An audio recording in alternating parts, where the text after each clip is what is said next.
You're listening to the Retro Mo Podcast. I'm your host, Mo, and I love to play and review old video games and a few new games too.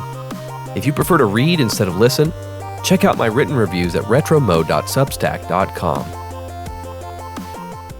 In this episode, I'll be sharing my experience with Kirby Superstar for the SNES, released in 1996. I've scored this game 9.5 out of 10. An amazing game. The pinnacle of the Kirby series. Sakurai's magnum opus. This is it. This is the one. If you only play one Kirby game your entire life, it has to be Kirby Superstar. Or Kirby in the Forgotten Land if you'd rather opt for a modern title. This game was Masahiro Sakurai's best and final mainline Kirby game in which he functioned as game director. He would contribute to some future Kirby titles in minor roles, but his attention would be shifted primarily towards the Super Smash Bros. Series. I consider Kirby Superstar to be the pinnacle of the series.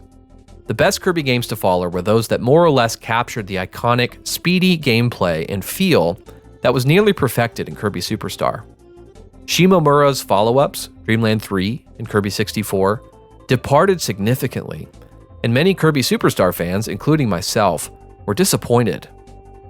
Superstar is masterful action platforming, on par with other high-caliber SNES platformers like Super Mario World and the Donkey Kong Country trilogy. It just feels good to play. Kirby is quick, responsive, and powerful. It's fun, speeding through levels and slashing enemies into little bits. Sakurai and the HAL crew set the bar high in Kirby's Adventure with 25 copy abilities. But they crammed 26 copy abilities into Superstar. Plus, many of these copy abilities are much more deeply developed, with complex movesets similar to characters from a fighting game. Instead of just pressing Y to use one attack, many copy abilities have a dash attack, an aerial attack, an up Y attack, a down Y attack, etc.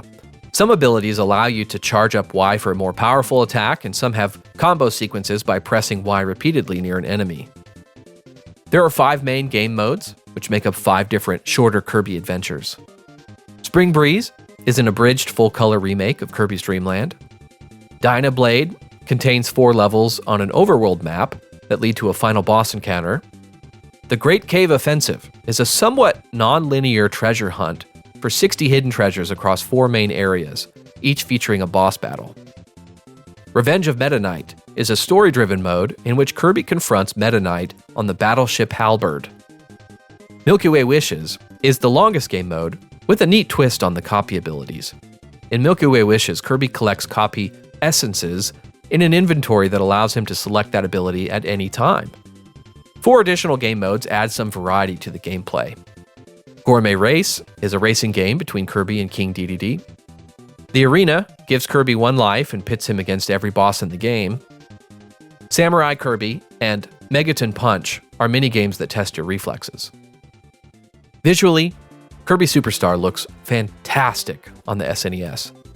There's a variety of vibrant environments filled with well-designed enemies and bosses, showing off some top-notch sprite animation. The soundtrack is one of my all-time favorites, though I have to admit nostalgia probably plays a large role in this. Jun Ishikawa is one of the more underrated SNES composers, in my opinion. During development, Miyamoto gave a tall order to Sakurai and Satoru Iwata, the president of HAL. He wanted them to add co-op to Superstar. So they created the helper role. If Kirby has a copy ability, he can press a button to create a helper, which can be controlled by AI or by a second player. This helper has the full moveset of that ability, and looks just like the enemy type that sourced the copy ability. Co-op still feels a little bit like Little Brother mode, since helper deaths don't count against Kirby's lives and the screen always follows Kirby, but this can be a great introduction for new or younger gamers. The only criticism I can bring against Superstar, and the reason I didn't give it a 10 out of 10 score, is the shorter length of the game. If you know what you're doing, you can blast through all of Superstar in less than 4 hours. The same could be said for a game like Super Mario World, which only takes 5 or 6 hours for skilled players. But there's a measure of difficulty and discovery, hidden exits, etc. in Super Mario World that is lacking in Superstar. That being said, I've probably put in at least 100 hours playing through this game over and over again with friends.